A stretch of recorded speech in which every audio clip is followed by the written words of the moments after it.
আমাদের সমস্ত যে সমস্ত চ্যানেলগুলো পত্রিকাগুলো ভালোভাবে কাজ করতো তাদেরকে নিষিদ্ধ করে দিয়েছে।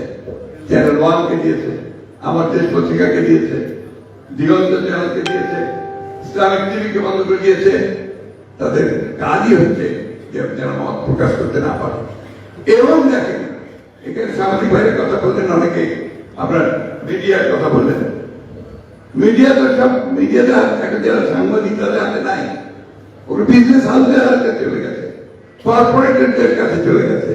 সুতরাং কর্পোরেট বা বিজনেস হাউসরা তারা তাদের ব্যবসা বাণিজ্যকে সবার আগে প্রাধান্য দেয়, তাই করেছে তারা। ফলে আমাদেরকে কিন্তু আমরা ওই যেটা আমরা আশা করেছিলাম যে মিডিয়া থেকে আমরা কোনো প্রতিবাদ আসবে, আসবে কি করে? ডিজিটাল সিকিউরিটি অ্যাক্ট, বিভিন্ন অ্যাক্ট ধরে তুলে নিয়ে যায়, বাড়ি থেকে চলে নিয়ে যায়। এই যে সাংবাদিক তালিকা দিলেন, কতজন সাংবাদিক এখনো কারাগারে আছে, এই একটা অবস্থা করছে। দম রুদ্ধ করা, চতুর্দিকে বন্ধ, গলা বন্ধ, নাক বন্ধ, চতুর্দিকে একটা ভয়াবহ পরিস্থিতি। আয়না করে তুলে নিয়ে যায়। চিন্তা করতে পারেন একজন আর্মির একজন মেজর জেনারেল, তাকে তুলে নিয়ে রেখে দিয়েছে 8-9 বছর ধরে, কেউ কিচ্ছু জানে না। বহু আর্মি অফিসার সেখান থেকে বেরিয়ে এসছে পরে, মুক্তির পরে। সাধারণ ব্যবসায়ী কর্মী তাদেরকে সেখানে নিয়ে গেছে। অনেকে ভয়ে বলতে চায় না, বলতে চায়, এখনো চায়। এটা একটা ভয়াবহ একটা চাষের মধ্যে দিয়ে বেরিয়ে এসছে। কনসেন্ট্রেশন ক্যাম্প আপনারা জানেন, জার্মানদের দ্বিতীয় বিশ্বযুদ্ধের ইতিহাস আপনারা জানেন কিভাবে হয়েছে। সুতরাং এত অল্প সময়ে 3 মাসে এই যে পুরো পরিবর্তন করে যাবে, এটাও মনে করার কিন্তু কোনো কারণ নেই। আমরা এই কারণে আপনাদেরকে বারবার বলতে চাই যে সংস্কার তো আমরা সবার আগে চেয়েছি, সংস্কার আমরা চাই, অবশ্যই সংস্কার চাই, প্রতিটি ক্ষেত্রে সংস্কার চাই, কিন্তু সেই সংস্কারগুলোকে সাস্টেইনেবল হতে হবে, টেকসই হতে হবে, জনগণ সেটা গ্রহণ করতে হবে। সেটা গ্রহণ করতে হলে কি দরকার? জনগণের সমর্থন আছে কিনা তা জানা দরকার, তাই না? সেটা কারা করতে পারে? ধরেন সংবিধান, ছেলেরা অনেকেই বলছে যে সংবিধান পরিবর্তন করতে হবে। তো সংবিধান পরিবর্তন কিভাবে করবেন? একটা সংস্কার কমিটি দিয়েই তো সংবিধান পরিবর্তন হবে না। ওটা আপনার হয় কনস্টিটিউয়েন্ট অ্যাসেম্বলি লাগবে, তাহলে পার্লামেন্ট লাগবে, জনপ্রতিনিধিদের দ্বারা হবে।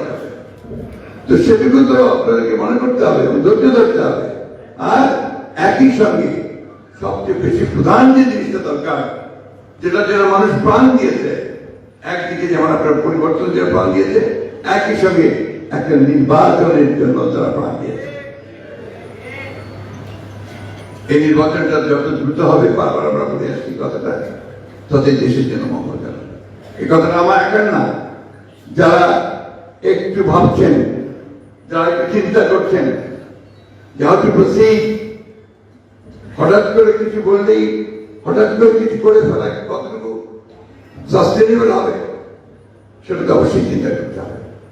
তার যে পথ, সেই পথে যেতে হবে। হ্যাঁ, যদি তারা বলতো যে আমরা বিপ্লবী সরকার গঠন করেছি, তাহলে বিপ্লবী সরকার করতো, আমাদের কিছু বলার ছিল না। এটা বিপ্লবী সরকার নয়, এটা সাংবিধানিক সরকার। এটাকে আপনার অ্যাপেলেট ডিভিশন থেকে এর বৈধতা নিয়ে আসা হয়েছে। তো আমরা অবশ্যই আমাদেরকে ওইটুকু ধরে রেখে আমাদেরকে এগোতে হবে। আপনাদের যশোরে বিভিন্ন রকম দাবি দেওয়ার কথা বলেছেন, বিশেষ করে মেডিকেল আপনার কলেজ আছে কিন্তু হাসপাতাল নেই।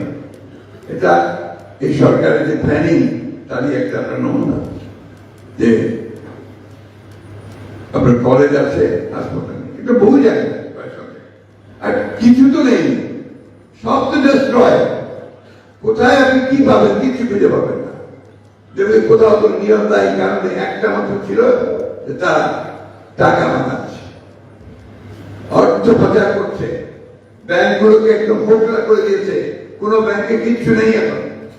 সেটাই অর্থ প্রতিষ্ঠা করতে বাধ্য হয়েছেন যে আমরা আছি, আমরা কোনো আপনার বন্ধ করবো না, আপনার ব্যাংক বন্ধ করবো না। মানুষের আস্থা চলে গিয়েছে। সিস্টেমটার উপরেই আসতে চলে গেছে। সেই জায়গায় একটা নতুন করে আবার ফিরে আসা, এটা আমরা তো সহজ ব্যাপার না। একটু ধৈর্য ধরতে হবে, আমাদের সকলকে ধৈর্য ধরতে হবে।